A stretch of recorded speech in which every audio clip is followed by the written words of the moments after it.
बिस्मिल्लाहिर्रहमानिर्रहीम। Dear students, मैं हूं शमा असलम। आज मैं डिस्कस करने जा रही हूँ क्लास रेप्टिलिया। रेप्टिलिया का वर्ड डिराइव है एक लतीनी जुबान लफ्ज़ से जिसका मतलब है रिपेयर, और यानी कि ऐसे जानदार जिनके अंदर ये एबिलिटी हो कि वो क्रॉल कर सकें, वो रेंग सकें। ठीक है, अब जो है ना मजीद इसके हम लोग प्रैक्टिसिक्स की तरफ बढ़ते हैं।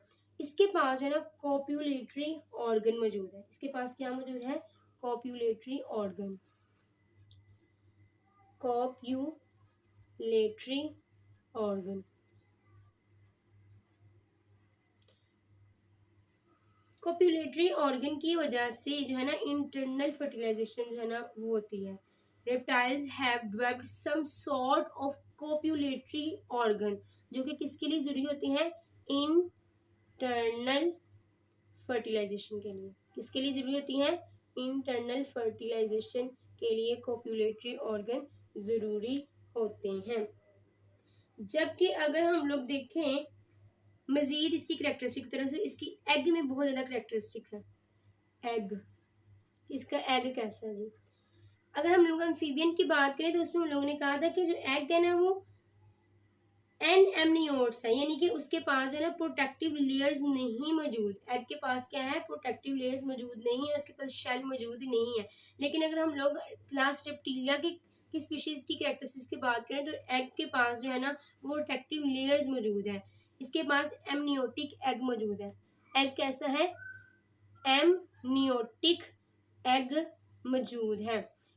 जो रेप्टिलिया क्लास का जो एग है ना वो ड्राइनेस से रेजिस्ट कर सकता है, यानी कि इसके पास शेल मौजूद है, ठीक है, और इंजिसी भी बच सकता है। यही वजह है कि रेप्टिलिया क्लास की स्पीशीज को इन सारी मॉडिफिकेशन इस काबिल कर दिया कि वो लैंड के ऊपर जो है ना अपनी जिंदगी को बसर कर सके। ठीक है, एमनियोटिक एग मौजूद है रेप्टाइल्स के अंदर, ठीक है, और शेल क्या है? लेदरी है।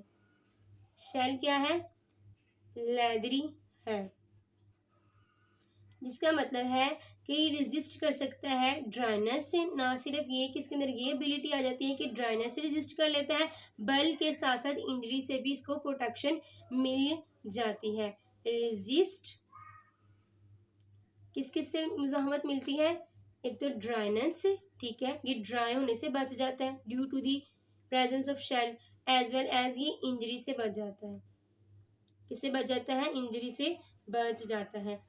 ऐसा एग है जिसके पास जो है ना बहुत ज्यादा जो है ना लार्ज योग की फोर्स मौजूद है, ठीक है, इसके पास फूड ज्यादा है। जबकि हम लोग बात करें कि एग तो था ही नहीं, एग हैव नो योग in case of class amphibia. Amphibia के केस में एग के पास जो थी ना वो योग मौजूद नहीं थी। इसके पास क्या है जी? हैव लार्ज योग की एग्स, लार्ज योग की एग्स, ठीक है।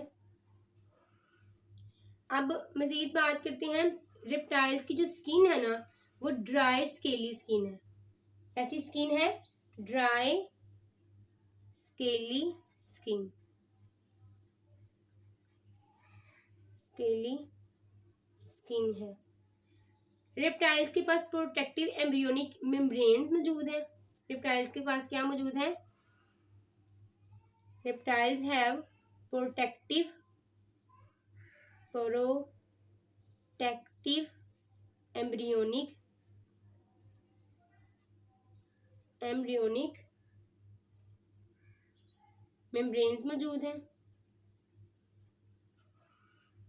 मेम्ब्रेन्स किसकी बात हो रही है? एम्ब्रियोनिक मेम्ब्रेन्स की बात हो रही है।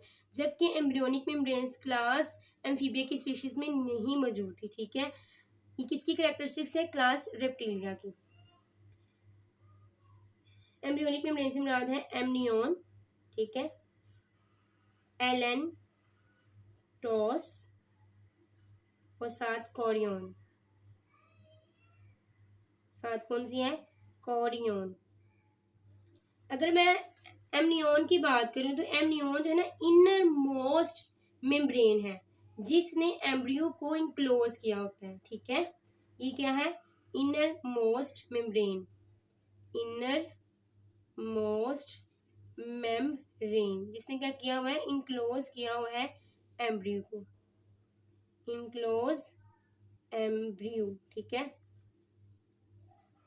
एमनियन जो है ना वो ट्रांसपेरेंट सैक फील्ड है जो कि कलरलेस फ्लूइड उसमें मौजूद होता है। इसका मकसद ये होता है कि इसमें जो है ना वो एम्ब्रियोनिक जो डेवलपमेंट हो रही होती है उसके ड्यूरेशन में प्रोटेक्टिव कुशन प्रोवाइड करना होता है। ठीक है, बेसिकली क्या है, इसके पास कलरलेस फ्लूइड है। इसका मकसद ये होता है कि प्रोटेक्टिव कुशन प्रोवाइड करे ड्यूरिंग एम्ब्रियोनिक डेवलपमेंट, एमनियन। ठीक है, नेक्स्ट है जी, बात करते हैं एलेंटोस के बारे में।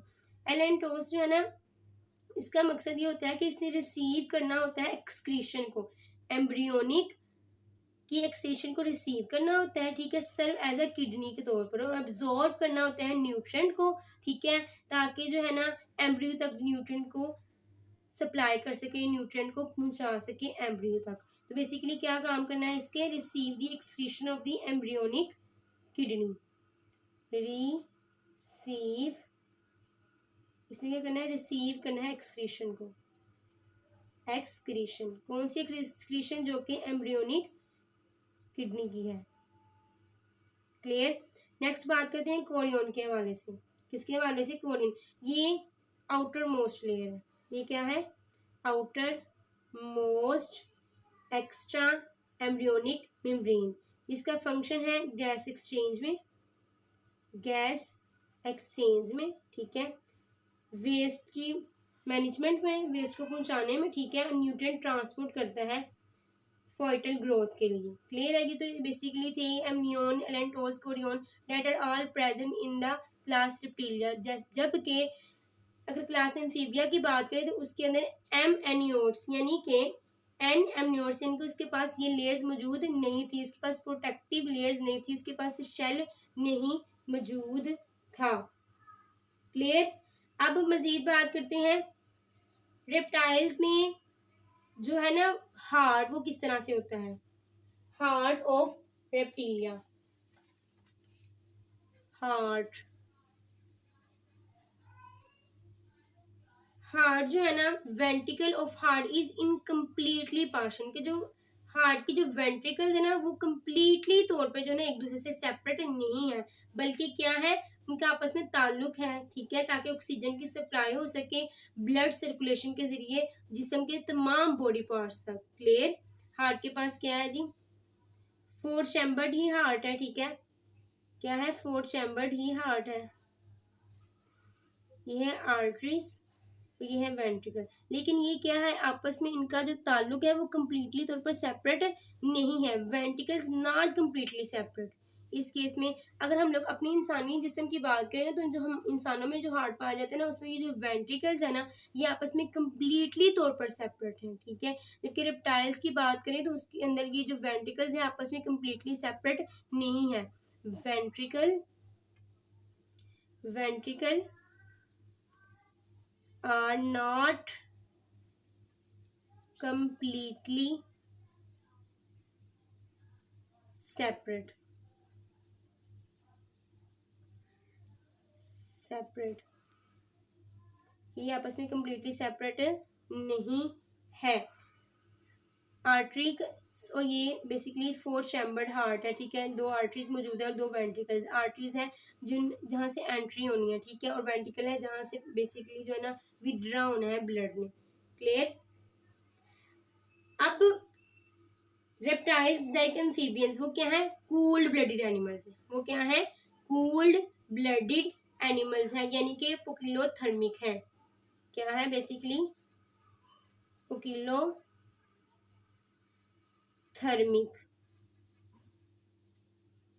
कूल्ड ब्लडेड एनिमल्स है, यानी कि ये अपनी बॉडी के टेम्परेचर को खुद मेंटेन नहीं कर सकते।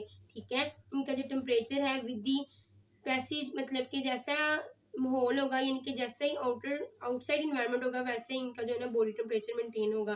जैसे अगर हम इंसान है ना तो अपने बॉडी के टेम्परेचर को खुद ब खुद मेंटेन कर लेते हैं, सर्दियों में भी 37 डिग्री सेल्सियस और गर्मियों में भी। लेकिन इनके पास ऐसी एबिलिटी नहीं होती है। ये क्या है, कूल्ड ब्लडेड एनिमल्स है, कूल्ड ब्लडेड एनिमल्स।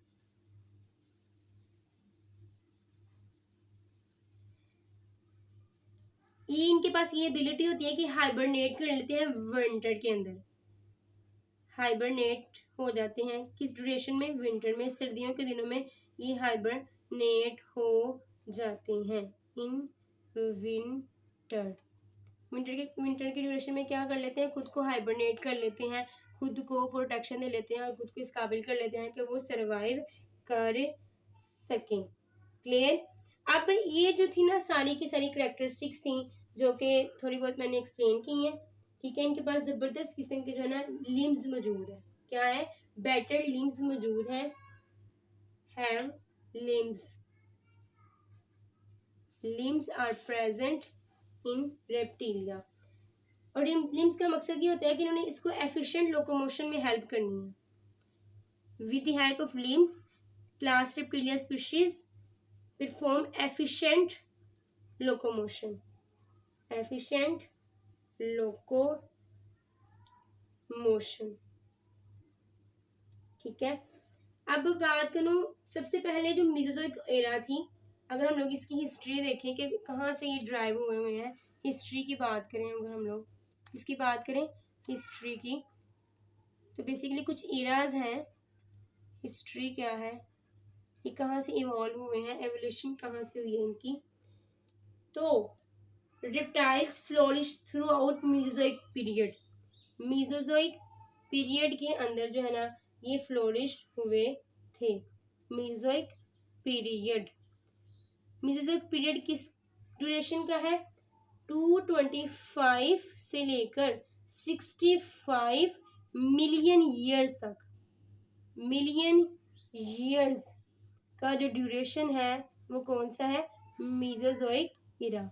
कौन सा ड्यूरेशन है, मीसोजोइक इरा, ठीक है। हिस्ट्री।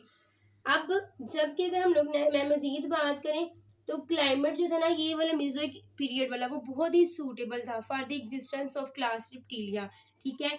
लेकिन उसके बाद क्या हुआ, एक्सटिंक्शन होना शुरू हो गई, ठीक है। क्या हुआ, एक्सटिंक्ट स्पीशीज हो गई, क्योंकि एनवायरनमेंट जो था ना वो टर्शरी पीरियड के अंदर लेस कंफर्टेबल था।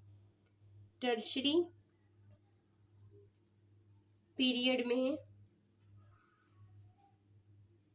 इन्वायरमेंट क्या था, अनफेवरेबल था, इन्वायरमेंट अनफेवरेबल, ठीक है, अनफेवरेबल,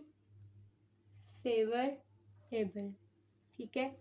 अब मजीद क्या हुआ कि ज्यादा जो स्पीशीज ना वो एक्सटेंड हो गई, ठीक है। जो अब अगर हम लोग ट्रू एग्जिस्टिंग रेप्टाइल्स की बात करें ना तो वो बेसिकली 4 हैं, ठीक है। कितने हैं, 4 हैं, जिसको हम लोग जो है ना एक्सप्लेन करते हैं कि प्रेजेंट डे रेप्टाइल्स कहाँ से इवॉल्व हुए हैं। Present day reptiles, present day reptiles की बात करें तो जो 4 लाइन्स ऑफ रेप्टाइल्स हैं जो कि स्टिल आज तक जो है ना वो सर्वाइव कर रही हैं। सबसे पहले बात करूं फर्स्टली तो वो है लीजर्ड और स्नेक। फर्स्टली लीजर्ड और स्नेक, क्लियर। सेकंड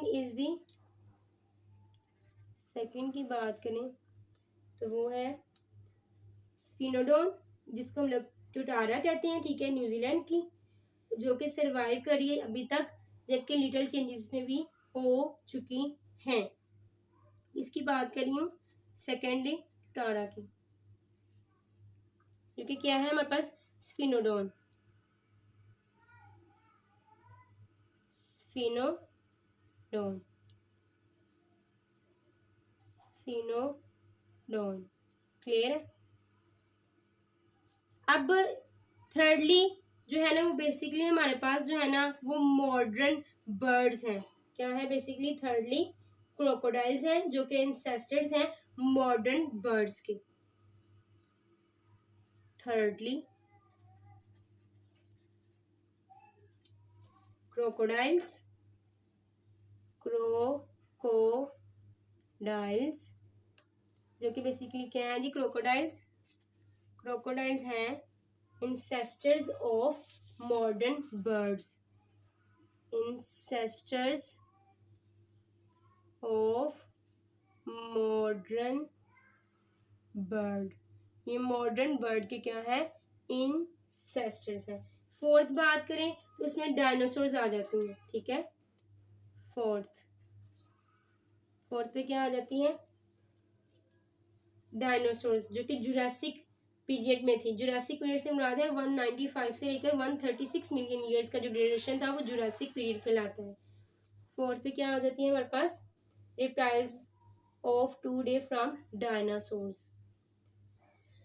डायनासोर्स किस ड्यूरेशन का, जुरासिक का। जुरासिक का जो हमारे पास पीरियड आ जाता है वो 195 से लेकर 136 मिलियन ईयर्स का ड्यूरेशन आ जाता है। जबकि इसके साथ क्रीटेशियस पीरियड भी है। कौन सा पीरियड है, क्रीटेशियस पीरियड, जो कि 136 से लेकर 65 मिलियन ईयर्स का ड्यूरेशन है। अब जो मॉडर्न जो रिप्टाइल्स है ना, ज़्यादातर जो अब रह रहे हैं वो उनका जो इन्वायरमेंट होता है वो टेम्परेट या फिर ट्रॉपिकल जोन होते हैं। क्लियर है कि बेसिकली किसी इन्वायरमेंट के अंदर जो है ना वो क्लास रिप्टिलिया की स्पीशीज एग्जिस्ट करती हैं। क्लाइमेट कैसा है,